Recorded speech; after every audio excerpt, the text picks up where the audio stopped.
fonctionnaires, et les fonctionnaires sont sous contrôle de l'Agora. Et du coup, ma question c'est comment vous faites pour faire en sorte que les fonctionnaires soient réellement sous contrôle? Alors, les fonctionnaires... Avec l'article 69, les membres de l'équipe gouvernante sont révocables à tout moment et assignables en justice pour de justes motifs, c'est ça, non? Oui. Les fonctionnaires, c'est qu'on appelle ça les gouverneurs. Alors, les fonctionnaires, il y a une équipe, ce que nous appelons l'équipe nationale, qui est élue par le peuple. Bon. Donc ce sont des dirigeants d'entreprise, l'entreprise France, soit ils vont diriger la sidérurgie, soit ils vont diriger la médecine. Hein, bon, secteur. C'est des entreprises publiques de fait là. Des entreprises publiques. Hein, donc, il y aura encore des entreprises privées. Enfin, je commence à. Tout à fait. Je digresse un peu. Oui. D'accord. Oui. Donc dans le service public, hein, on a un grand secteur qui est un secteur marchand, et qui est géré de façon publique, et un secteur gratuit. Bon. On a une équipe qui participe aux élections, qui candidate, qui concourt aux élections tous les 4 ans, qui propose sur un scrutin de liste hein, un gouverneur général, national, et puis le gouverneur de la sidérurgie, le gouverneur de la métallurgie, le gouverneur de la construction automobile, secteur marchand, le gouverneur de la médecine, de la santé, le gouverneur des transports urbains, secteur public, gratuit, de la police, de la justice, des armées, etc. Bon. Ces gens-là sont donc élus sur un programme qu'ils présentent eux-mêmes en disant voilà ce que nous prévoyons de faire comme chiffre d'affaires pour la sidérurgie, voilà ce que nous prévoyons de faire comme marge, autant de masse budgétaire qui va aller alimenter le fonctionnement du secteur gratuit, et voilà ce que nous allons nous attribuer comme rémunération. Donc les choses sont extrêmement transparentes, ils vont être élus là-dessus. Et c'est bien ça la politique. La politique, ça devient un contrat qu'on passe avec le peuple en disant, voilà, on a telle ou telle boutique à faire tourner, ces boutiques sont faites pour produire des services, mais aussi pour alimenter des secteurs publics utiles à la collectivité. Voilà ce que nous, en tant que personnage physique, tête de pipe, on va prendre comme rémunération, comme revenu, on va dire, hein, puisque là on n'est plus dans l'histoire de salaire, il faut trouver des mots différents, revenu va très bien, et donc le peuple va les élire là-dessus, et après, leur boulot, ce sera exactement comme un chef d'entreprise qui fait un budget prévisionnel et puis ensuite qui essaye de rentrer dans les tuyaux de son budget prévisionnel. C'est les agoras, donc c'est l'article 73 en fait peut révoquer les personnes. Voilà. Alors, en tant que les élus, en tout cas les mandataires du service public gratuit, s'ils estiment qu'ils ne sont pas à la hauteur. Voilà.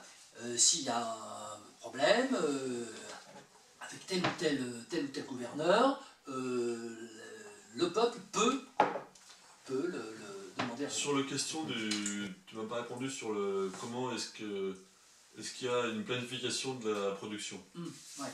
Ou est-ce que c'est qu'un marché qui gère tout? Oui. Alors, on a le marché libre, où il n'y a absolument aucune planification. Par contre, pour ce qui concerne le secteur public marchand, puisqu'on parle de production, oui, il y a une planification. Alors, moi, j'appellerai pas ça planification, mais il y a une programmation. À savoir que tous les 4 ans, les équipes directoriales qui vont concourir pour obtenir le droit à la gestion du secteur public marchand vont proposer des orientations. La programmation ou planification, c'est bon, un mot vide de sens si on ne le relie pas aux besoins de la société. Les besoins tels qu'on les produit nous, ça va être des besoins de gestion de la raréfaction, à la fois en ressources énergétiques et en ressources minérales. Et donc, les gestionnaires du secteur productif étatique, collectif, devront montrer ce qu'ils sont capables de faire, ce qu'ils proposent de faire, avec une offre déclinante en ressources naturelles de tous ordres. Parallèlement à ça, donc ça c'est la contrainte basse. La contrainte hausse, c'est tout en proposant des prix de vente corrects aux citoyens, de dégager quand même des marges suffisantes pour fournir les ressources financières nécessaires au secteur public et pouvoir réaliser des prestations acceptables. Bon, voilà, donc l'enjeu politique, l'enjeu politique, c'est plus de faire des discours ou de pondre une loi parce qu'un lobby pousse, c'est de dire, bon voilà, on a toujours un peu moins de fer, d'oxyde de cuivre, de pétrole, de charbon, bon, on va quand même faire ça, on va dégager un tas de marge, avec ça, voilà le budget des hôpitaux. Voilà. Donc ça veut dire qu'il y aura donc une part de marché et une part de planification sur tout ce qui est ressources non renouvelables, par exemple.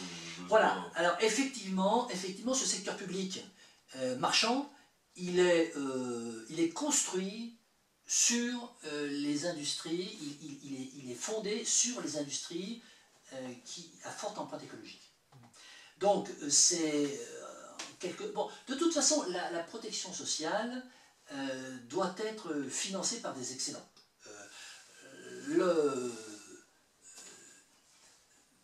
Depuis les révolutions du XVIIIe siècle et la mise en place progressive de l'État-providence, et donc des services gratuits aux citoyens, ça a été financé par les excédents bon, du secteur primaire, du secteur secondaire, développement du tertiaire. Ça s'est pas fait comme ça par un coup de baguette magique, ça s'est fait avec la création d'excédents sur les deux premiers secteurs. Donc là on va enclencher la marche arrière, c'est-à-dire qu'on va avoir une réduction de cette marge, et donc une difficulté de plus en plus grande pour assurer quand même les services publics gratuits, et tout l'enjeu de la politique, ça va être de gérer au mieux cette marge. Parce que moi je pense qu'une façon justement de laisser de la liberté au système, c'est justement de pas de décider il y aura des secteurs publics, des secteurs privés, mais qu'en fait, à quel moment une entreprise devient publique ou privée, c'est en fonction de sa taille.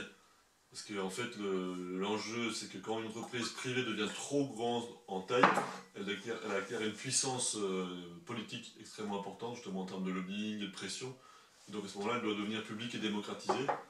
Et c'est plus ça l'enjeu. Et finalement, c'est plutôt la taille de l'entreprise que le secteur, à mon avis, qui doit être l'enjeu du passage en public ou au privé. Les entreprises ne vont plus pouvoir grossir. Là, il faut changer de lunettes pour regarder les boîtes de production maintenant. Il faudra. Les entreprises ne vont plus pouvoir grossir de façon exponentielle comme avec le système capitaliste, le système de création monétaire, le système de la personne morale, etc. Bon, donc ça c'est déjà le premier point. Le deuxième point, c'est que effectivement on peut imaginer que des entreprises du secteur privé. Alors, quand on parle d'entreprise, là aussi, il faut revoir un peu notre vocabulaire. Ce sont des individus. Ce sont des individus ou des groupes d'associations libres d'individus. Mais ceci dit, un individu tout seul, d'ailleurs, peut contracter avec une multitude d'autres prestataires, je dirais, sur un plan d'égalité, mais ça ressemblerait un petit peu à une entreprise en nom propre telle qu'on la connaît aujourd'hui. Cette entreprise, donc, si tant est qu'il y ait une configuration du chef d'entreprise qui se reproduit à l'identique, c'est-à-dire quelqu'un qui veut grossir, encore une fois, Je pense que ça ne passera pas. Mais bon, je veux bien entrer dans cette hypothèse d'école. Nous avons dit que si une entreprise du secteur privé venait concurrencer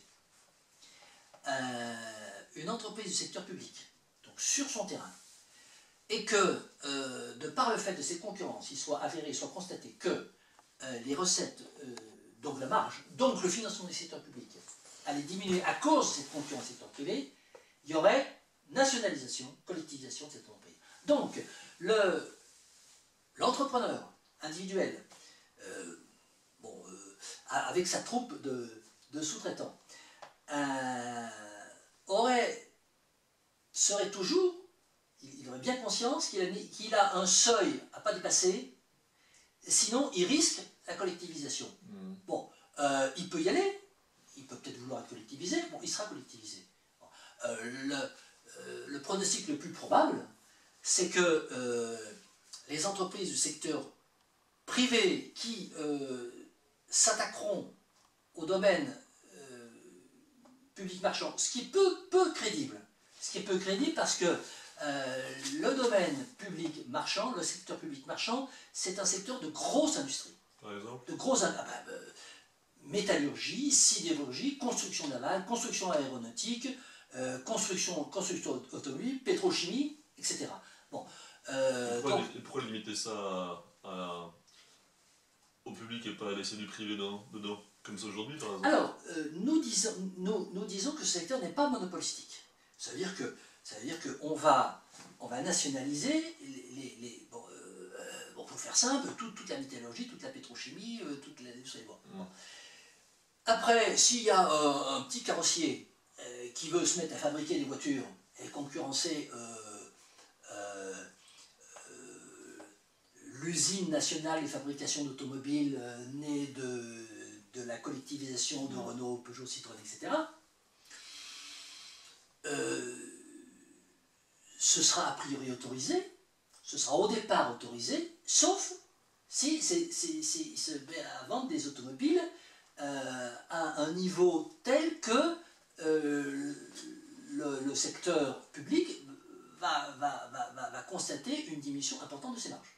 S'ils vont moins cher, ça veut dire que les prix du public étaient trop chers, c'est tout? Alors les prix du public seront forcément ce qu'ils seront, parce qu'il faut financer le secteur gratuit.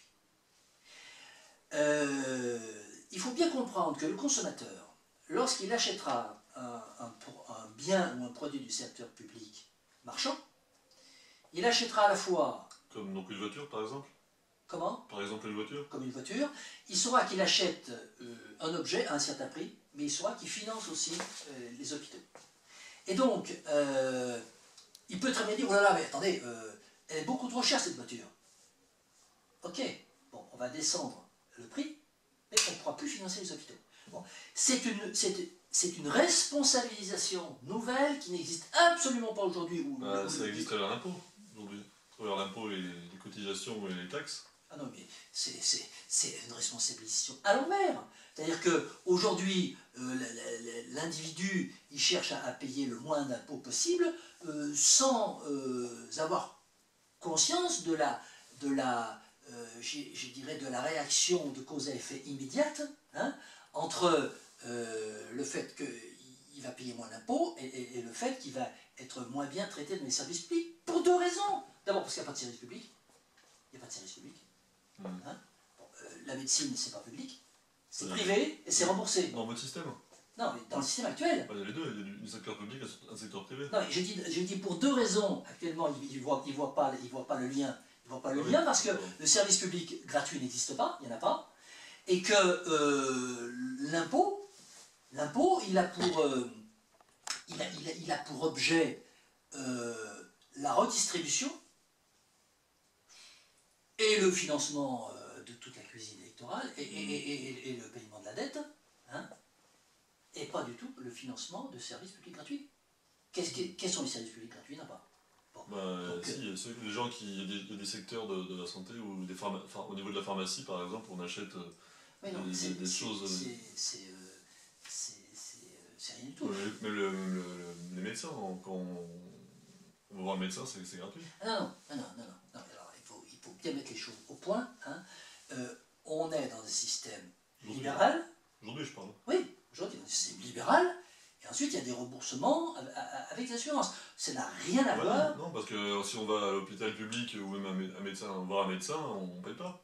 Oui, alors ça, c'est l'hôpital public, c'est 1%. Hein, puisqu'on a sur...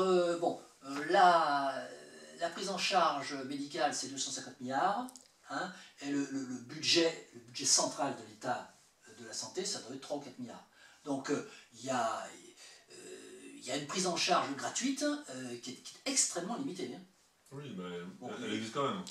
Non, après, je dirais qu'elle est négligeable. Donc sur la propriété, ça c'est en page 12 je crois que je vais essayer de noter précisément, c'est la propriété peut être transmise par don. Et à mon avis ça c'est pas un principe, c'est comment dire, pas compatible avec le principe d'égalité, parce que si on propose l'égalité des chances pour les individus, ça veut dire que chaque individu doit pouvoir, à la naissance en tout cas, avoir le même nombre de propriétés. Il ne faut pas qu'il y ait des gens qui aient plus de propriétés qu'un autre, donc ont plus de richesse qu'un autre. Alors ça c'est un grand débat. Alors tu n'as pas été sans remarquer effectivement que quand on parle d'égalité, nous on dit égalité des chances. Oui. Parce que l'égalité, encore une fois, tel que c'est dit dans la Constitution, ça ne veut rien dire. Si c'est l'égalité devant la loi, bon, c'est un truisme, et je pense que tout le monde va être d'accord pour que tous les individus soient égaux devant la loi. Donc, égalité des chances, c'est autre chose. Ça veut dire qu'on tend vers l'égalité des chances. On a présenté comme ça l'égalité sous forme de potentiomètre, avec d'un côté l'égalité, de l'autre côté la liberté, puisque plus on va vers la liberté individuelle, moins on a d'égalité, et plus on va vers l'égalité, une société égalitaire, où tout le monde est pareil, c'est qu'on va prendre, on va répartir, bon, moins on a de liberté individuelle. Et là, on n'est pas dans de l'équation 1 plus 1 égale 2, on est dans de l'approximation, tout au moins dans de la tendance, dans une recherche de tendance. Compromis en tout cas. Oui, compromis. Moi je préfère la notion de curseur qui est la notion d'équilibre plutôt que de compromis. Enfin pour ça c'est un détail.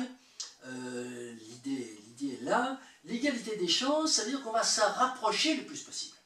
Bon. Donc on n'est pas égalitaire, on n'est pas Saint-Just.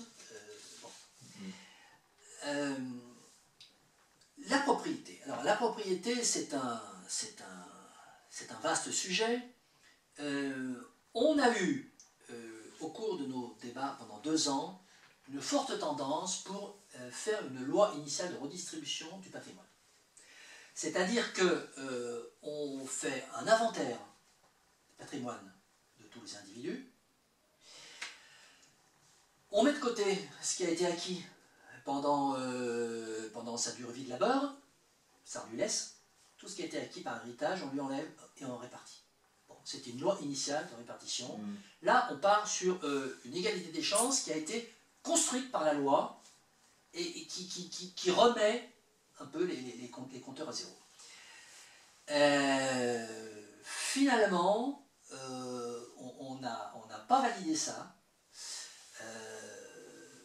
Tout en ayant conscience qu'on est quand même sur un sujet extrêmement délicat, on a considéré que cette loi initiale de redistribution, qui emprunte une très forte connotation égalitaire, avait quand même l'inconvénient d'être rétroactive. Et qu'une loi rétroactive, c'est un peu contradictoire avec la notion de loi. En quoi elle est rétroactive ? Elle est rétroactive, ça veut dire que la propriété, jusqu'à aujourd'hui, elle est régie par les textes constitutionnels que nous connaissons. On a un état de fait. Bon. C'est bien, c'est pas bien. Bon. Il faut bien, à un certain moment, partir de quelque chose. On peut... Non, on peut dire... La question était beaucoup plus simple, c'est que quand quelqu'un à la naissance peut se retrouver avec justement un héritage, c'est injuste par rapport à celui qui n'a pas d'héritage. Donc, à mon avis, ça a tout simplement... mais ça n'existe plus chez nous, ça. L'héritage est aboli. Oui, mais alors, la phrase c'est la propriété des biens mobiliers et immobiliers s'acquiert par tout citoyen de son vivant par transaction. De son vivant, voilà. Ce qui est important, c'est de son vivant. Oui, mais on peut donner donc un parent, il peut donner en héritage de son vivant. De son vivant, un individu fait ce qu'il veut avec sa propriété. Donc ça s'appelle un héritage. Mon père peut me donner son héritage. Avant même qu'il décède. Attention. Là, on est sur des. Il faut bien mettre le mot qu'il faut sur les situations. Un héritage, hein, c'est quelque chose qui est d'abord légal, enfin, qui est fabriqué par la loi. C'est-à-dire que, par exemple, tu ne peux pas déshériter tes enfants. Bon, donc, l'héritage, c'est d'abord une loi qui attribue automatiquement, qu'il le veuille ou non, je simplifie, tes biens, lorsque tu seras mort, à tes enfants. Bon. Nous abolissons cette loi. Nous disons que la propriété est intimement attachée, hein, à la personne vivante. Et tu peux donner un héritage par anticipation. Au lieu de mourir, tu le donnes avant de mourir, c'est tout. Non, c'est pas possible. Pourquoi? Pour nous, c'est pas possible. Ah, bah comment vous faites? Parce que là, c'est pas vraiment indiqué. Puisque la propriété des biens immobiliers s'acquiert par tout citoyen de son vivant. De son vivant. Bah, il suffit qu'il le donne avant de mourir, c'est tout. Ah, mais s'il le donne, il n'est plus à lui. Oui, mais bon, c'est ce que font la plupart des parents. Il y en a même qui le font 2 jours avant de mourir. Je pense que tu. Enfin, bon. On serait très surpris de voir ce qui se passe, justement, si on abolit la législation sur l'héritage. L'idée selon laquelle les parents vont automatiquement donner tous de leur vivant leur acquis à leurs enfants n'est pas évidente du tout. Bah, c'est ce qui se fait aujourd'hui. Hein. Non, mais ce qui se fait aujourd'hui, qu'est-ce qui se fait? Tu as les chiffres? Je n'ai pas de chiffres, mais je vois bien que les plus riches, ils s'arrangent pour que leurs enfants... Aujourd'hui, d'ailleurs, la loi Sarkozy va inciter à ça. Elle a incité à donner avant un certain âge pour justement qu'il y ait moins de taxes. Donc,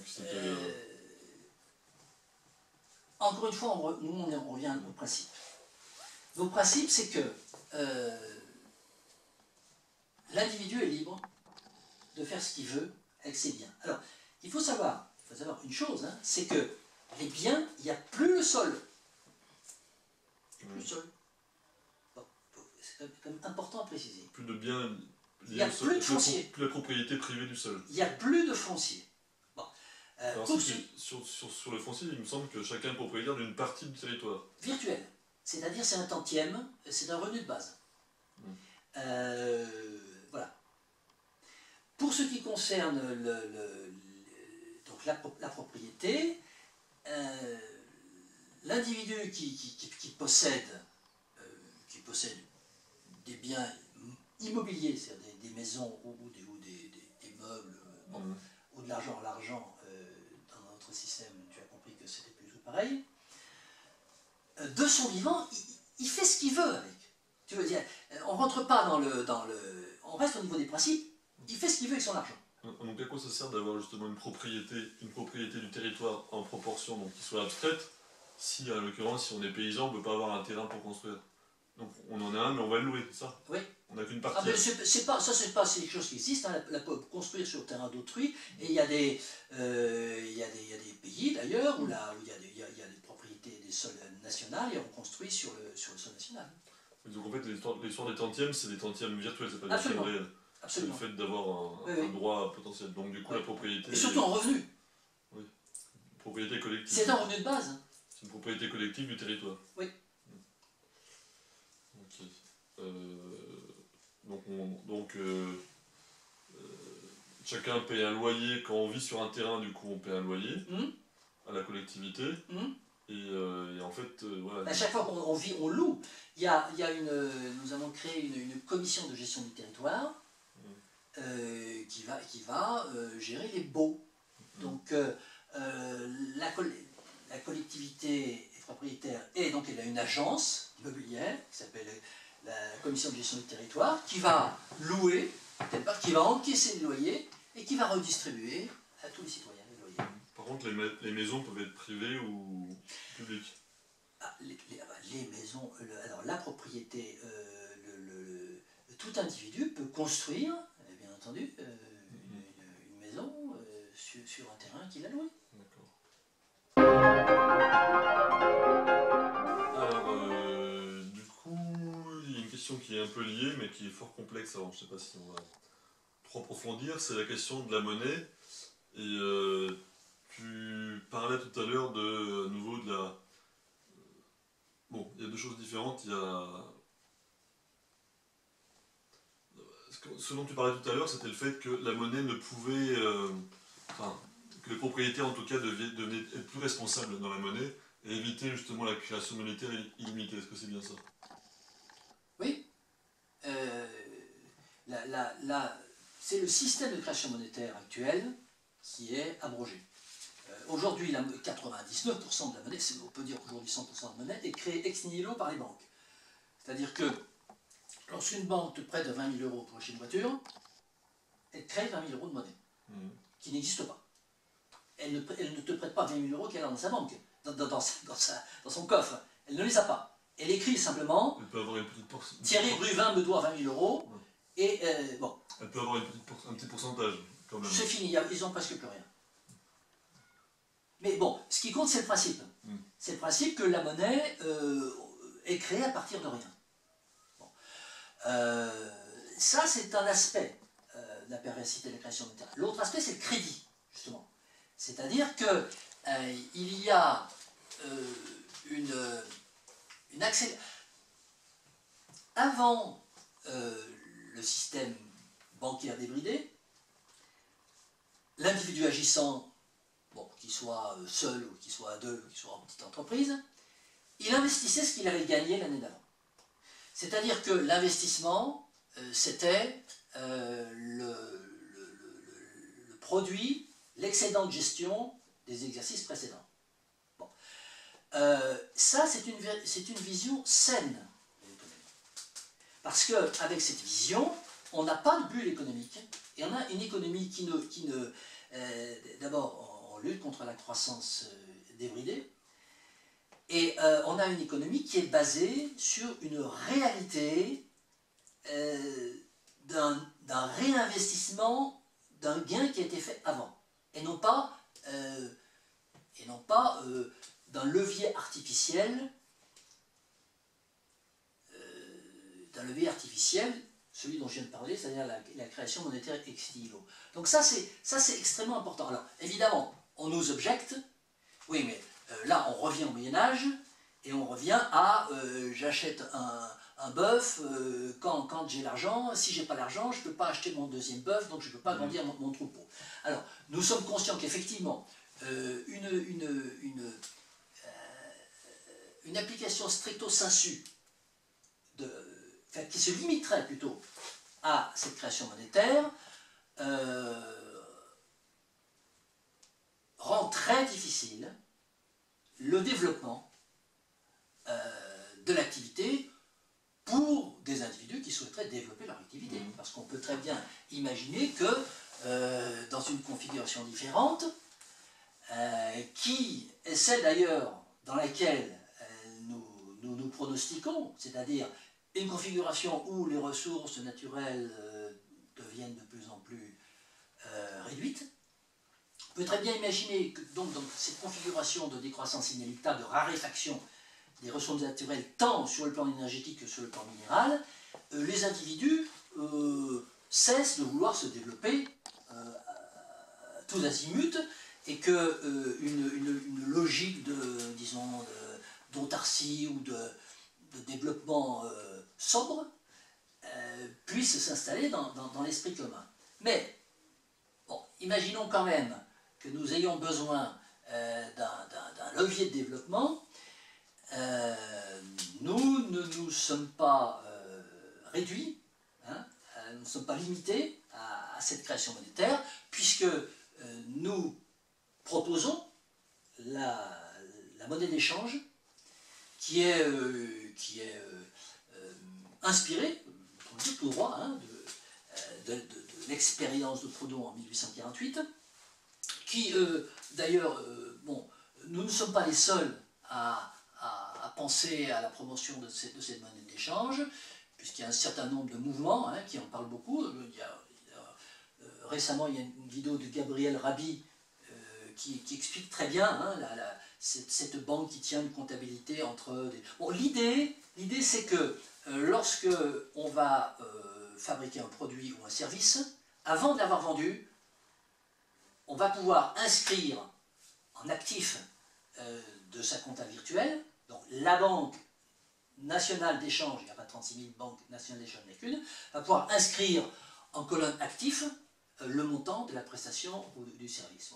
Ce qui donnera une monnaie putative, potentielle, mais qui pourra être utilisée, qui peut être utilisée pour acheter quelque chose dont on a besoin. Bon, voilà l'idée de la banque d'échange, ce n'est pas une idée qui sort de notre cerveau, elle a été encore une fois expérimentée par le passé, et puis aujourd'hui on fait beaucoup de simulations.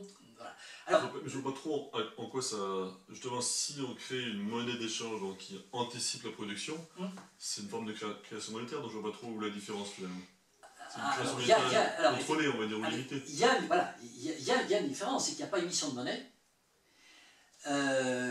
Et c'est limité dans la mesure où on va bien entendu mettre des plafonds et qu'on va pas pouvoir... c'est un petit peu comme le peer-to-peer. Bon, on peut être en débit pendant un certain temps, mais on peut pas dépasser un certain débit.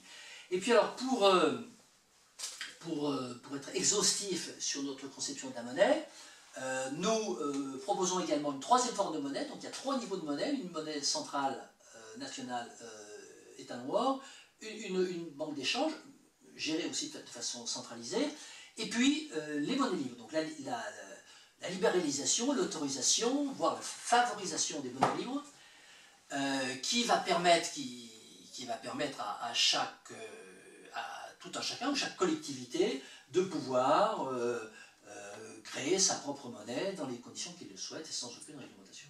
Donc là, ils pourront faire de la création monétaire. Absolument. Alors pourquoi l'autoriser en bas et pas... La différence, Thierry, fondamentale, c'est que la création monétaire des banques aujourd'hui est garantie par l'État. C'est-à-dire que la banque peut créer des milliards et des milliards de façon illimitée, il y a la garantie de l'État derrière. Alors que lorsque une petite collectivité à Planoise ou à Couche va créer sa monnaie locale, d'ailleurs on dit monnaie locale parce que ça rappelle des choses qu'on connaît, mais on préfère parler de monnaie libre. Bon. Là il n'y a aucune garantie. Et que ça ne fonctionne que sur la confiance, et que donc, là encore, on est dans le raisonnable, dans le raisonné, dans la santé, c'est sain, alors que la création monétaire par les capitalistes, garantie par l'État, c'est malsain. Donc la création monétaire serait, du coup, ce serait plus une création monétaire maintenant, ce serait donc, tu m'avais dit, une banque d'échange d'argent. En tout cas, ce qui peut être prêté serait, si j'ai bien saisi, indexé sur l'or, avec une parité fixe, c'est ça qui est prévu? Non, il n'y a plus de prêt, hein, attention. Parce qu'il ne faut pas confondre création monétaire et prêt. Il n'y a plus de prêt pour la bonne et simple raison que l'article 1895 du Code civil est abrogé. C'est-à-dire que l'argent n'est pas une marchandise. On ne peut pas vendre de l'argent. Qu'est-ce que c'est qu'un prêt? Un prêt, c'est je te vends 1000 € contre 1200 €. Et ça, alors, on aurait pu l'interdire. Encore une fois, on a jugé qu'il était plus démocratique de ne pas le garantir. Parce que si ce n'est pas garanti, aujourd'hui, lorsque une banque ou le Cofidis ou le CTLM ou je ne sais quel usurier va te prêter 1000 € contre la promesse que tu lui rendras 1200 €, il le fait parce qu'il sait que si tu ne lui rends pas, tu iras au tribunal et qu'on te condamnera. Si ce n'est pas garanti, il ne te le prêtera pas. Donc il ira boutique et il ira cultiver son jardin comme la majorité d'entre nous va être obligé de le faire d'ailleurs. Bon. Donc c'est de cette façon-là qu'on gère le problème. D'accord. Donc il n'y a pas d'indexation en tout cas. C'est quoi l'histoire de l'indexation sur l'or? Alors ça c'est pour la création monétaire. Donc, la création monétaire c'est quoi? C'est qu'il faut créer de la monnaie pour qu'on ait cet outil qui facilite les échanges. Que lorsque tu vas me vendre ton étude sociologique, je puisse te la payer. Bon. Au lieu de te payer avec un kilo de pommes de terre. Troc. Donc, il y a une création monétaire qui est faite par la Banque centrale. Bon, il y a une valeur de l'or qui est indexée, qui ne sera pas modifiable par la loi, comme ça, là, une nuit on se réunit, on modifie la parité de l'or. Non, l'or, ça vaudra tant d'euros, ou d'écus, ou de francs. Et puis, donc à tout moment, cet argent sera convertible en or. C'est le principe de l'étalon-or, qui a duré pendant des... Simplement, c'est que ça s'est arrêté justement parce que le volume de production était bien plus important que les réserves possibles en or. Ah non, bah oui, enfin oui, on peut le dire comme ça, mais ça s'est arrêté parce que l'économie, il n'y avait pas assez d'argent en circulation, et que l'économie avait besoin les entreprises capitalistes, qui commençaient à se développer, avaient besoin d'argent. Et avec ce système où... alors, il y a le premier âme, c'est la dévaluation. C'est-à-dire que si tout d'un coup tu dis 1 franc, ça vaut 1 gramme d'or, et puis que le lendemain tu dis 1 franc, ça vaut un demi-gramme d'or, du coup tu peux doubler la masse monétaire. Donc l'indexation sur l'or ou d'autres matières précieuses n'est crédible, n'est saine, que si le cours est fixé, bon, dans la Constitution par exemple, il ne peut pas être modifiable. Ouais, le problème c'est que c'est pas, enfin, ça a marché à un certain moment, ça a marché quand l'or était correspondait. Ce que je disais tout à l'heure, c'est qu'en fait, le problème d'ailleurs des États aujourd'hui aussi, c'est pas juste uniquement par intérêt économique, même si après ils utilisent, c'est qu'il faut réussir pour que ça fonctionne bien, qu'il y ait une correspondance le plus exacte possible. Bah, l'idéal c'est que ce soit exact entre la valeur de ce qui est produit et les monnaies. Sinon, si la valeur est beaucoup plus importante que le nombre de monnaies, on ne peut pas échanger parce qu'en fait on manque d'argent. Ah oui, non mais oui, enfin, c'est la poule qui fait l'œuf et l'œuf qui fait la poule. Là, justement, lorsque on a une création monétaire qui est limitée, voire bridée, on ne peut pas produire. Bah oui, en tout cas, on peut produire, mais du coup, ça, on produit toujours au même stade. On est sur un état stationnaire. Bon. Actuellement, tu vois, d'accord. Oui, voilà, donc c'est en fonction des besoins, si on veut produire plus, si on veut, si on veut produire plus, il faut investir. Pour investir, il faut amener de l'argent. Si l'argent, il n'y en a pas, il faut le créer. Ouais. Et c'est ce qu'on a fait. Oui, mais simplement, c'est qu'à un moment donné, il en manque dans les caisses par rapport à l'or existant. Parce que tu t'indexes ça à l'or réel. Non, dès aujourd'hui, il n'y a déjà plus assez d'or, mais ça sera encore pire après, parce que on l'aura bientôt fini. Ah non, attends, oui, enfin, on dit la même chose. Hein, on dit la même chose. Si on indexe sur l'or et qu'on fixe le cours de l'or, bon, la masse monétaire va être inchangée. Bon. Or, le capitalisme, pour se développer, il a besoin d'une masse monétaire qui augmente. Bon. Donc, le capitalisme, toute société. Enfin bon, je ne sais pas si c'est l'enjeu, mais l'enjeu c'est... Alors, on va dire une société croissante, ouais, voilà. Hein, bon, avec un développement. On a besoin... ça, c'est vrai, effectivement, capitalisme ou écosocialisme ou fédéralisme, c'est vrai de toute façon. C'est une loi économique, nous sommes bien d'accord. Donc, il faut une création monétaire. D'ailleurs, on est d'accord avec ça, on est conscient, puisqu'on nous, on fait une création monétaire par la banque d'échange. C'est une création monétaire, c'est un levier, disons, d'investissement sans qu'il y ait création monétaire. Alors, il y a un autre levier, d'ailleurs, dont on n'a pas parlé, qui s'appelle le crédit fournisseur. Le crédit fournisseur, c'est quelque chose qui ressemble à la banque d'échange, mais qui se fait entre les acteurs eux-mêmes, et sans l'intervention d'une banque centrale. C'est-à-dire, bon, je veux développer mon entreprise, je veux acheter une machine supplémentaire, je n'ai pas l'argent, eh bien, je demande au fabricant de machines de me donner sa machine et de me faire crédit. C'est-à-dire, je lui paierai en 5 ans, en 10 ans. Bon. Le développement du crédit fournisseur, c'est également, bon, c'est basé sur la confiance, c'est basé sur une certaine éthique bon. Et nous, alors, on dit qu'on va le favoriser, on ne sait pas comment, c'est basé essentiellement, encore une fois, comme je dis, sur la confiance, mais sur une ambiance générale de l'économie. En tout cas, c'est un outil qui peut être extrêmement important, puisque Si on a un crédit fournisseur très très élargi, on n'a plus besoin de faire appel aux banques. D'accord. Je me rends compte que, bon, c'est aussi un exercice qu'on fait là pour voir. Je me rends compte qu'on a, on a une pelote globale et on a refait toute la pelote. Donc si tu tires à un endroit, tu es souvent obligé de tout d'expliquer en fait tout le... Tu ne peux pas répondre simplement à une question parce que la disposition nouvelle ou la modification de la disposition existante nécessite d'avoir posé au préalable déjà 2 ou 3 autres modifications ailleurs. Donc c'est un programme global. C'est assez difficile à répondre. Oui, c'est difficile. Non, mais bon, de toute façon, je verrai ce que ça donne. C'est bien justement de ne pas se briefer à l'avance pour voir ce que ça donne. Du coup, autre question au démarrage, donc c'est toujours la page 4 dans les grands principes de la Constitution. Et alors je la lis, c'est abroger toute personne morale autre que l'État et instaurer la liberté totale de l'activité individuelle. Est-ce que tu pourrais nous en dire plus?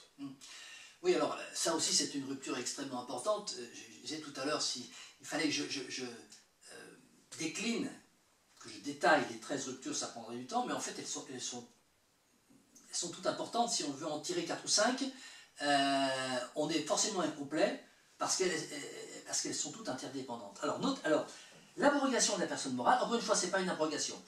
Nous n'abrogeons rien, nous arrêtons de donner la caution de l'État. Parce qu'il faut bien voir que toutes les dispositions actuelles, toutes les façons de faire, sont sous-tendues par une loi étatique qui garantit cette façon de faire. Si on abroge la loi, donc on n'interdit pas la personne morale, mais on abroge la loi qui l'a créée. Bon, ça peut paraître byzantin, mais en fait, ça nous permet de dire que nous ne portons pas d'interdiction, nous changeons, nous abrogeons des lois, en fait. Voilà. Alors, l'abrogation des personnes morales, qu'est-ce que ça veut dire? Ça veut dire que, bon, aujourd'hui, comment est gérée l'activité économique? Elle est gérée, on va simplifier, hein. Bon, elle est gérée par des entreprises, essentiellement par des grosses entreprises, qui sont organisées sous des formes juridiques très très précises. On va citer la société anonyme, la SARL, on peut citer la société en commandite par action, qui sont des dispositions législatives créées ad hoc par le capitalisme, par les hommes politiques qui sont VRP du capitalisme ou qui sont mandatés par les lobbies pour justement avoir concocté ces lois qui permettent de gérer l'économie de cette façon. Une société anonyme, une société par action, donc la société capitaliste est, bon, grosso modo, l'immense majorité de l'activité économique française, c'est quoi? Bon, c'est d'une part la dissociation entre le capital et le travail, c'est-à-dire que les entreprises appartiennent à des gens qui ont les sous et sont mises en œuvre par des travailleurs qui, eux, n'ont pas les sous. Donc on a des propriétaires et des travailleurs. Nous ne voulons plus de cela. La deuxième chose, c'est que ces sociétés capitalistes, ces sociétés par action, se développent, fonctionnent, leur levier de développement, c'est le crédit bancaire. C'est-à-dire c'est la création ex nihilo par les banques, c'est-à-dire en fait par leurs amis, puisque les entrepreneurs capitalistes ou les banquiers ou financiers sont les mêmes personnes. Donc ces entreprises se développent avec de l'argent ex nihilo, et ça nous n'en voulons plus non plus. Nous voulons que... Juste par rapport à ça, tout à l'heure tu disais que vous ne voulez plus que les entreprises, qu'il y ait une coupure entre les propriétaires et les travailleurs, mais du coup si aujourd'hui la personne morale en l'occurrence, je ne suis pas spécialiste de droit, mais c'est de fait c'est bon, l'entreprise, si on prend l'exemple, je sais pas, l'entreprise Rhône-Poulenc, elle devient... il y a des propriétaires, bon, personne morale c'est l'entreprise Rhône-Poulenc, mais il y a les propriétaires d'Ion, c'est des individus spécifiques, et donc même si ça devient une coopérative, il y aura toujours un nom de coopérative, par exemple Mondragon, celle qui existe aujourd'hui, et du coup des individus propriétaires de toute façon. Donc je ne vois pas trop en quoi le fait d'abroger la personne morale, il y aura toujours une entreprise collective, donc avec des propriétaires collectifs, donc une personne morale de fait. Attention, pour l'instant, je n'ai pas dit que nous remplaçons les trusts capitalistes par des coopératives. Bon, on peut en parler. Bon, pour l'instant, je fais l'analyse d'effets théologiques. Je vais venir aux coopératives. Est-ce que c'est une voie qui me paraît... Peu importe, mais bon, imaginons, mais dans tous les cas, il y a quand même bien, si c'est plus des entreprises d'État, il y a quand même bien elles sont de fait des personnes morales, en tout cas sur la propriété de personnes privées. Oui, alors, une personne morale, c'est ce que je viens de dire, hein, c'est-à-dire qu'elle est le propriétaire n'est pas celui qui travaille, et puis c'est également une non-responsabilité de ce propriétaire. L'une des bases de la société capitaliste, d'entreprise capitaliste, c'est que le propriétaire n'est pas responsable. Il n'est pas responsable au sens pénal et au sens financier. C'est-à-dire que si la société dépense plus qu'elle ne gagne, donc si elle fait faillite, le propriétaire ressort blanc comme neige. Nous voulons rétablir la réalité de l'entreprise. C'est-à-dire que l'entreprise, c'est... D'abord, ça n'est pas une construction, ce n'est pas la peine d'aller au registre du commerce pour s'inscrire, ce n'est pas une construction. L'entreprise, c'est tout simplement l'individu agissant. Et l'individu agissant agit sur son patrimoine, agit en toute liberté. La contrepartie de ça, c'est l'abolition également de toutes les réglementations, agit en toute liberté et agit en son nom propre. Alors, maintenant, pour ce que tu dis concernant les coopératives, ça dépend ce qu'on appelle coopérative. Plutôt, ça dépend ce qu'on met dans le statut juridique de coopérative. Nous disons plus de personnes morales, ça veut dire que des entreprises individuelles. Aujourd'hui, ça s'appelle entreprise en nom propre. Nous faisons, non pas une exception, mais nous disons attention, on peut très bien imaginer une association de travailleurs indépendants. Hein, bon, mais, par exemple, nous allons être 10 ici, nous faisons une association, mais lorsque nous contractons, nous appelons notre association l'association lambda, lorsque nous contractons, nous contractons peut-être pour plus de commodité au nom de la société lambda, de l'entreprise lambda, mais c'est les 10 personnes physiques qui vont contracter ensemble et qui seront responsables ensemble. Alors, ça ressemble à une structure juridique qui existe actuellement, qui s'appelle l'entreprise en nom collectif. Il y a donc l'idée, c'est fin de la personne morale, fin de l'activité économique menée par une personne morale, c'est-à-dire nécessitant déjà la création d'une structure et nécessitant une autorisation administrative, remplacée par la libre création de n'importe quelle activité par n'importe quel individu sous forme physique, individuelle ou groupement de personnes individuelles. En fait, pour le redire autrement, peut-être que je l'aurais formulé ou peut-être que je l'ai compris, ça veut dire que maintenant, dans cette constitution, la propriété devient... il n'y a pas de propriété sans responsabilité, un peu comme aujourd'hui il y a des SARL, sociétés de responsabilité limitée. Là, toute la propriété devient sous responsabilité, ça veut dire qu'on doit assumer complètement ces dégâts, en quelque sorte. Absolument. Pour nous, il n'y a pas... Alors, oui, mais bon, c'est dit comme ça, hein, ça a l'air d'être méchant, mais on est dans la logique du ménage. C'est-à-dire que pour nous, il n'y a pas de différence entre l'activité professionnelle d'un individu, hein, je suis menuisier, je fabrique des chaises, et puis sa vie privée, lorsqu'il va acheter un kilo de pommes de terre. Bon.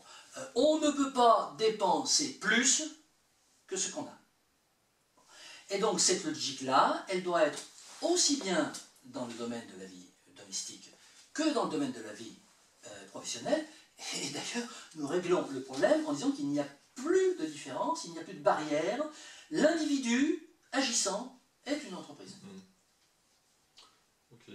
Le seul petit bémol que j'y vois, c'est qu'aujourd'hui, c'est vrai que c'est un petit peu déresponsabilisant. Il y a des gens qui utilisent beaucoup ce système de responsabilité limitée où ils font faire, leurs entreprises font faillite et ils en créent une autre et à l'infini, en changeant juste le nom de l'entreprise ou de propriétaire. Donc ça, c'est effectivement la dérive. Mais malgré tout, le côté positif, c'est un peu comme les personnes qui sont surendettées, c'est qu'on doit pouvoir aussi à un moment donné repartir. Donc il faut trouver un système qui évite l'irresponsabilité, comme c'est déjà parfois le cas aujourd'hui, tout en gardant le droit à une nouvelle chance. C'est ça qu'il faut trouver. Alors il y a deux choses. Bon, il y a manifestement, il y a une bulle financière et économique actuelle, c'est-à-dire que, de même qu'on vit au-dessus de nos moyens au niveau des ressources naturelles, on vit aussi au-dessus de nos moyens par rapport aux ressources financières. Et le système capitaliste, bien entendu, c'est même pas une dérive, c'est sa raison d'être. Nous voulons stopper cette bulle en mettant l'entreprise au niveau de l'individu. Maintenant, le revers de la médaille, enfin ce que tu appelles le revers de la médaille, c'est que l'individu, bon, du coup, il est responsable. S'il ne fait pas ses affaires, bon, il va se retrouver en incapacité d'avoir un revenu suffisant. Et là, évidemment, il y a d'autres dispositifs qui doivent... on établit la réalité de l'entreprise, la réalité logique je dirais du tableau recettes-dépenses, mais d'un autre côté, nous avons, et ça on n'a pas encore parlé, nous avons des dispositifs de solidarité dans notre Constitution qui viennent pallier, autant que faire se peut, aux difficultés de certains individus d'acquérir suffisamment de revenus pour mener la vie qu'ils souhaitent. Autre question, bon, c'était en page 8, ça rejoint un peu la question de personne morale, c'est vous sembliez dire, donc dans le groupe Démocratie et Résilience, que l'association libre était différente de la personne morale. Est-ce que j'ai bien compris? Oui, alors oui, on en a parlé un petit peu tout à l'heure, mais c'est peut-être intéressant de revenir dessus parce que ces notions juridiques ne sont pas forcément appréhendées par tout le monde. L'association libre, ça ressemble à la coopérative. Alors, tout dépend comment tu vas me décrire la coopérative, mais une association libre, pour nous, qu'est-ce que c'est? C'est X personnes physiques. Donc, personne physique, tu as bien compris qu'aujourd'hui, une personne physique, c'est une personne qui fait une activité économique et fait ce qu'elle veut. Et qui décide, pour plus de commodité, de travailler ensemble. On ne va pas prendre le mot associé, mais de mutualiser un certain nombre de choses. C'est leur problème, ils mutualisent ce qu'ils veulent. Bon. Mais est-ce qu'ils vont pouvoir contracter, parce que c'est là qu'arrive la personne morale, est-ce qu'ils vont pouvoir contracter avec autrui au nom du groupe? La réponse est non. Alors, ils vont pouvoir dire, voilà, l'association Alpha vend un bœuf à Thierry Brugvin, l'association Alpha, c'est 10 personnes. Mais le contrat sera établi au nom des 10 personnes.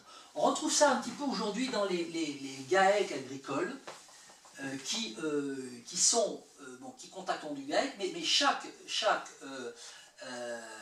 partenaire, chaque partie du GAEC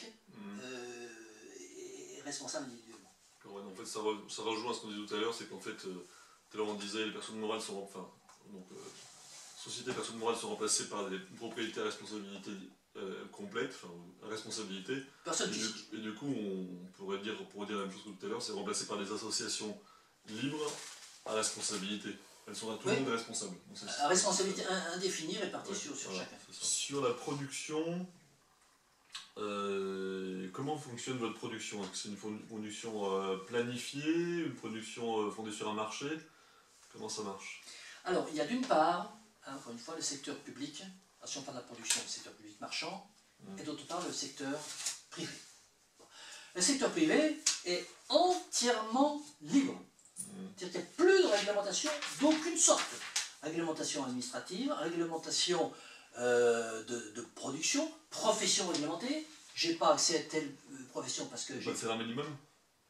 Mais la notion de salaire, elle n'a plus de sens. Il n'y a pas de salaire, il y a des revenus. C'est-à-dire que chaque individu contracte avec un ou plusieurs autres individus. Et il a des revenus, donc il n'y a absolument personne qui délivre des salaires. Oui. Alors du coup, est-ce qu'on n'avait pas abordé la question sur la propriété justement des moyens de production? Est-ce que la propriété... Est-ce qu'il existe encore des entreprises classiques, ça veut dire avec un propriétaire et des salariés? Non propriétaire. Non, attends, là il faut bien se mettre d'accord. Hein. La notion de salarié, c'est une notion qui n'a plus de sens. Patron, salarié, ça n'a plus de sens. Il n'y a plus que des individus, des citoyens, comme toi et moi, qui ont des activités et qui négocient leur expertise ou leur fabrication avec d'autres individus. Les revenus que les citoyens, les recettes que les citoyens vont avoir, leurs revenus d'existence, ça proviendra du résultat de ce qu'ils vont vendre à ceux qui voudront bien l'en acheter. Par exemple, si plusieurs citoyens libres se réunissent pour créer une imprimerie, à qui elle appartient? Ah mais on en a parlé déjà tout à l'heure. L'association libre, c'est une association où on a, s'il y a 10 personnes, c'est 10 personnes physiques. Et l'imprimerie appartiendra conjointement aux 10 personnes qui auront contracté. Alors si dans l'imprimerie justement il y en a qui sont plus riches que d'autres et qui donc ont mis des parts plus importantes que d'autres, il n'y a pas de part. Il n'y a pas de part. On est dans une... Alors la forme juridique qui existe d'ailleurs aujourd'hui, ça s'appelle entreprise en nom collectif. Il n'y a pas de part. Attention, je vois, la notion de part, c'est fini. Ça, c'est la société capitaliste, la société d'entreprise. Il faut bien acheter l'imprimerie. Oui, ils s'arrangent entre eux. C'est pas notre propre, c'est pas garanti. Il n'y a absolument aucune garantie. Aujourd'hui, le pouvoir de décision, c'est celui qui est propriétaire. Donc le pouvoir de décision est proportionnel au nombre de parts. Non, mais ça, c'est aujourd'hui ça. Là, tu récites ou tu reproduis, tu lis les statuts d'une société anonyme. Oui. Bon, ça... Dans une coopérative aujourd'hui, à mon avis, ça c'est dans certains statuts de coopérative, l'idée c'est qu'on ne sait plus en fonction, enfin on ne décide pas en fonction du nombre de parts, mais on décide si on est travailleur ou non de l'entreprise. On est encore dans une personne morale. Nous, il n'y a plus de personne morale. C'est pas facile à comprendre, effectivement, parce qu'on est sur les... alors, là, pour le coup, on n'est pas sur des choses complètement nouvelles, puisque c'est le travail indépendant. C'est quelque chose qui existe. L'entreprise en nom propre, c'est quelque chose qui existe. Et l'entreprise en nom collectif, c'est quelque chose qui existe. Ça n'est pas une société par action. C'est une société où chacun est responsable individuellement et indéfiniment sur ses biens. Oui. Donc, pour reprendre le cas de 5 personnes qui décident d'acheter ensemble une imprimerie, ces 5 personnes seront 5 personnes juridiquement distinctes, personnes physiques. Hein, elles contracteront avec toi qui fabrique le bâtiment d'imprimerie. Toi, ton seul problème, c'est de recevoir l'argent qui correspond à ça. Bon, et après, les 5 personnes se débrouillent entre elles. C'est pas le problème de la société, c'est pas le problème de la collectivité. Oui, ça veut dire que le pouvoir de décision, si par exemple l'entreprise... Mais on sait pas, Thierry. Ils s'arrangent entre eux. À partir du moment où ils se sont mis ensemble pour bon, ben ils s'arrangent. Le problème de fond aujourd'hui... On n'ira pas au tribunal. Alors, autre élément, c'est... alors, j'avais noté donc droit à la cession, mais seulement sur son propre territoire. Donc ça, c'était en page 5. Alors, qu'est-ce que c'était, ce droit à la cession? Donc, ah oui, c'est l'article 13, c'est le dernier. Instaurer la possibilité de faire sécession lors de l'adoption de cette constitution, les opposants qui le souhaitent pourront demander à faire sécession dans un délai fixé par la loi. Et donc, est-ce que tu pourrais nous en dire plus? Oui. Alors, là, on est sur un sujet extrêmement, je dirais, mouvant. Simplement, nous introduisons la notion de possibilité de sécession. Là, d'ailleurs, pour le coup, notre Constitution ne serait pas recevable par le Conseil constitutionnel actuellement, puisque on peut modifier la Constitution comme on veut, par les moyens qui sont donnés à l'article 90, c'est-à-dire un référendum ou Parlement, sous réserve de ne pas modifier le caractère républicain de la Constitution. Or ça modifie le caractère républicain dans la mesure où l'une des seules notions à peu près lisibles dans la Constitution actuelle, c'est l'unicité du territoire. Bon. Aujourd'hui, personne légalement, aucune collectivité légalement ne peut demander à faire sécession. C'est pas recevable, et même si on continue à demander, c'est illégal. Bon, c'est même atteinte à la sécurité des États. Bon. Nous disons une chose, nous disons que dans le cas d'une modification importante du système sociopolitique, décidée par voie de démocratie directe, comme ce serait le cas dans l'option d'une adhésion par le peuple à notre Constitution. Si en mai 2017, ou plus vraisemblablement en 2022, le peuple adoptait notre Constitution, ce serait un changement radical, puisqu'il y a 13 ruptures qui sont toutes plus radicales les unes que les autres. Bon. Nous disons que dans le cas même moins radical que ça, on admettrait que ceux qui ne sont pas d'accord demandent à faire sécession. Parce que la loi de la majorité est là une certaine limite. Nous considérons que la loi de la majorité, que nous mettons en avant, puisque même si nos majorités sont qualifiées, et là il faudrait rentrer un peu dans le détail des dispositifs de la démocratie directe, on trouve ça dans le code de la démocratie directe, il n'en reste pas moins que on va avoir quand même une majorité qui va imposer sa loi à une minorité. D'ailleurs, Proudhon, toujours lui, disait la révolution, c'est changer la dictature du prince par la dictature de la majorité. Dans ce cas, pourquoi pas? Simplement, c'est que ce que je trouve assez étonnant par rapport à ça, c'est que justement, on utilise beaucoup. Bon, la référence à Proudhon me convient bien, simplement, c'est pas. Proudhon s'appelait justement sur le principe fédéraliste plutôt que sur le principe étatique. Il critiquait l'approche étatique de Marx en expliquant justement ce que tu viens d'expliquer, c'est que, enfin, notamment, en tout cas, le problème de l'État, c'est que c'est des décisions qui ont tendance à arriver du haut vers le bas, donc la fédération, c'est le principe, c'est l'inverse, ça va du bas vers le haut. Donc, la possibilité de faire sécession, ça s'inscrit plutôt dans un système fédéral. Donc, comment ça se fait que, d'ailleurs, vous ne remplaciez pas dans la Constitution le mot État par fédération? Oui, alors, pourquoi pas? Bon, mais ceci dit, on n'est pas loin de ça, mais ceci dit, si on cite Proudhon, enfin, si je cite Proudhon plusieurs reprises, ça ne veut pas dire qu'on prend tout Proudhon. On prend certaines choses. Et si il faut revenir sur cette histoire de sécession, je dirais c'est hors Proudhon, ça. Hein. C'est pour que, quelque part, il y ait une issue possible à une collectivité décidée. Parce qu'encore faut-il que ceux qui font sécession soient d'accord entre eux. Qu'il y ait une collectivité décidée qui dise nous refusons la majorité, même si c'est 75% de majorité, nous sommes 20%, nous voulons nous en aller. Nous voulons partir. Et jusqu'à présent, le territoire appartenait à tout le monde. Nous sommes 20%, faudrait 20% du territoire. Bon, je schématise. Mais c'est cette idée-là qui aujourd'hui est irrecevable complètement. C'est-à-dire que c'est même. Je crois que même si on en parlait, on pourrait être poursuivi. On en parle à la vidéo qui va finir sur Internet quand même. Oui, oui, on va couper, on va couper. Voilà, c'est...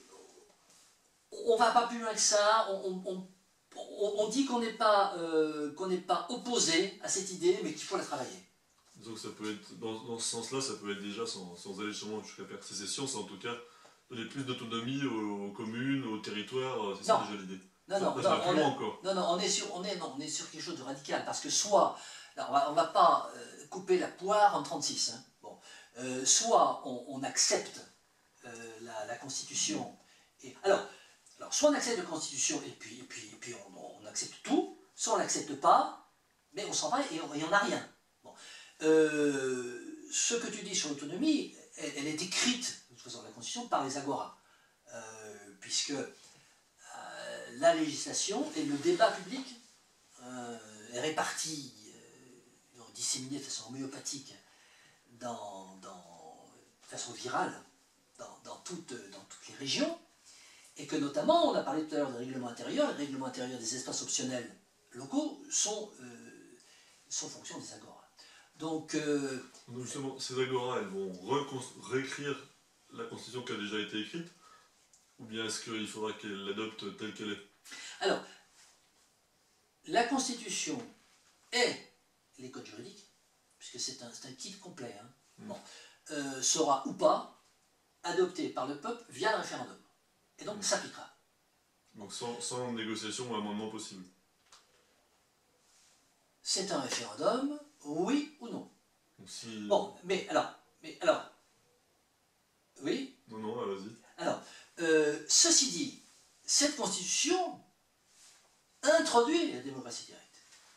Donc, une fois que la Constitution sera adoptée et que tout ce système sera mis en place, on aura les agoras et on aura la démocratie directe qui va permettre, si le peuple le désire, de modifier les lois. Bon, mais il faut bien partir d'un canevas.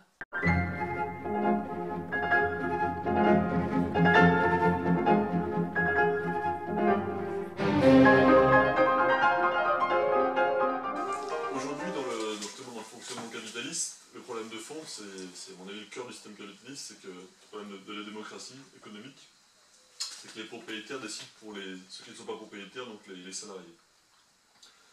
Dans le système, disons, dans un système de socialiste libertaire, en tout cas dans un système de coopérative, parce qu'il y a plusieurs systèmes aujourd'hui qui existent, normalement le principe ça devrait être, non pas une personne égale une voix, mais un travailleur égale une voix. Ça veut dire que chaque travailleur a la même propriété. Et donc c'est ça qu'il faudrait mettre en œuvre. Après ça pose des petits problèmes concrets en termes de justice.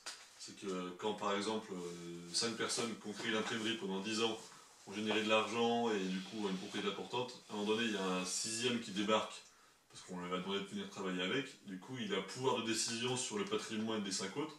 Ça pose un problème, disons, d'égalité de la décision, parce que du coup il n'a pas fait le travail que les autres ont fait, mais en même temps ça paraît être un principe indispensable, sinon à nouveau il y en a un qui devient salarié des autres, du moins qui a moins de pouvoir que les autres, et du coup la démocratie économique disparaît. Donc à mon avis le principe qu'il faut maintenir malgré tout, c'est l'idée que quand on veut s'agrandir, celui qui sera présent aura le même nombre de voix que les autres. Quelque chose c'est bien.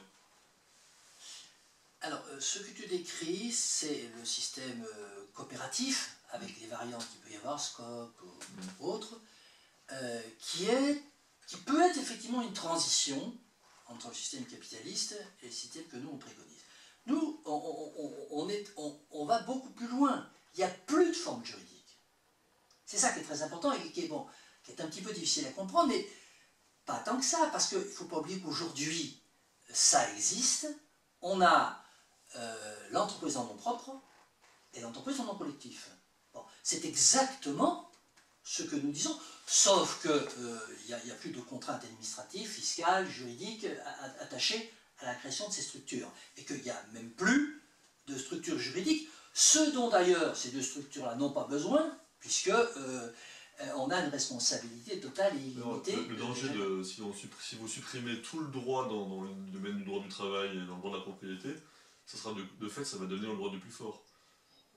Ou la loi du plus fort, parce que de fait, dans un groupe comme ça, c'est le plus riche ou le plus puissant économiquement qui va créer lui-même son rapport de force. pour ça qu'il faut quand même une loi qui permette de dire que chaque travailleur égale une voix. Sinon, il y aura à nouveau ceux qui auront l'argent et ceux qui ne l'auront pas. Non, mais, tu retombes dans le schéma actuel. Bon, tu parles de travailleurs, tu parles de droit du travail. Ah, bon. On n'a plus de forme juridique, on n'a plus besoin de forme juridique pour mener l'entreprise. Donc, c'est l'individu agissant qui est la propre entreprise. Quand tu dis alors l'heure du plus fort, bon, là, c'est tarte à la crème, dire c'est la loi du plus fort. Toutes les mesures qu'on préconise, tous les grands principes de notre organisation sociale, c'est pour faire en sorte qu'ils ne puissent pas se créer des grandes différences de puissance, justement, financière en temps et en temps. Pourquoi est-ce qu'aujourd'hui on a des gens qui sont les plus forts, qui sont les plus riches et qui ont tout, et d'autres qui ont moins? Parce qu'on a justement les lois qui permettent, qu'on a les principes et les lois, pas les principes mais les lois qui permettent que ces choses-là se développent. Nous avons fait l'analyse des faits sociologiques de cette situation, c'est-à-dire on a recherché la cause des causes, on a recherché la première génératrice des inégalités sociales, et on travaille sur les causes génératrices des inégalités sociales. La première, c'est la propriété privée des moyens de production, non collective, justement. Alors, la propriété collective d'un moyen de production, c'est comme ça que les marxistes définissent le capitalisme. Nous disons que Marx, non pas s'est trompé, mais il est dépassé aujourd'hui, parce que le capitalisme, c'est pas tellement... Alors, le capitalisme, j'irai plus loin, ce n'est pas la propriété privée des moyens de production, le capitalisme, c'est le système de création monétaire. C'est par le système de création monétaire que les sociétés capitalistes se créent, existent, se développent et écrasent le petit entrepreneur. Ça accélère l'élément, mais indépendant. La propriété des moyens privés de production, qu'est-ce que c'est? C'est tout simplement la perceuse à colonne du serrurier, travailleur, individuel. Voilà. Bon. Donc, on va avoir une multitude de travailleurs individuels. Certains vont se grouper en associations libres pour faire des choses plus importantes, s'ils le veulent. Bon. Mais disons, le schéma dominant de notre organisation sociale, c'est le travailleur indépendant avec son outil de production. Pourquoi veux-tu collectiviser cet outil de production? D'autant plus que l'outil de production aura été acquis par ce travailleur indépendant avec les excédents de gestion qu'il aura réalisés les années précédentes. Donc, ce serait une véritable spoliation que de dire, écoute, le tour ou la machine à bois sur laquelle tu travailles aujourd'hui, que tu as payé avec les excédents de gestion des années précédentes, nous allons la déclarer propriété collective. Nous ne voyons aucune raison de prendre l'outil de travail dans l'idée, c'est pas que le nouvel arrivant devient propriétaire du reste. Quel nouvel arrivant? Non, mais s'il y a un nouvel arrivant qui est présent dans l'imprimerie, si l'imprimerie sont 5 personnes, il y a un nouvel arrivant qui arrive, il n'est pas propriétaire des parts des autres, par contre, il est décisionnaire autant que les autres. C'est ça l'idée. Oui, non mais... pour la démocratie égalitaire, en fait. Nous c'est pas comme ça que ça marche. J'ai bien compris. C'est une association libre. Non, mais c'est pas comme ça que ça marche. Déjà aujourd'hui, dans une société en non collectif, c'est pas comme ça que ça marche. Bon, je suis d'accord avec toi pour dire que l'organisation, pour dire que la juridiction des sociétés capitalistes, parce que c'est ça, tu parles de sociétés, de SARL et des sociétés anonymes. Bon, c'est quelque chose avec laquelle on n'est pas d'accord. C'est pour ça que nous éliminons la possibilité de créer des sociétés comme ça.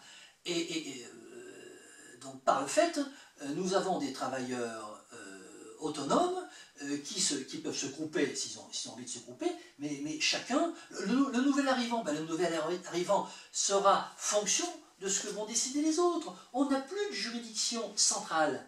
Hein, c'est le groupe qui va décider de son propre règlement intérieur. Ce qui va se passer, c'est qu'ils vont dire, toi, nous on est propriétaires, toi t'as rien, donc toi tu seras le salarié, nous on décide. Ce qui va se passer, ça va reproduire le système actuel. Comment Ça va ça, se passer comme ça. Eh ben, eux, il y aura 5 propriétaires et le nouvel arrivant sera salarié. Et donc il n'aura qu'à obéir à ses patrons. Mais non, enfin bon, Voilà, c'est une prédiction dans... C'est ce qui se passe aujourd'hui, de fait. Non mais aujourd'hui, encore une fois, si tu prends notre conception, enfin disons, nos dispositifs d'entreprise, hein, tels qu'on les décrit, et que tu les mets dans le système global aujourd'hui, ça va donner ça. Mais nous, tout le reste autour est changé. Et puis, j'ajouterais que ton fameux nouvel arrivant, bon, il n'arrive pas avec le pistolet sur la tempe. Lorsque tu arrives... Il a faim. Non, mais Qui mange.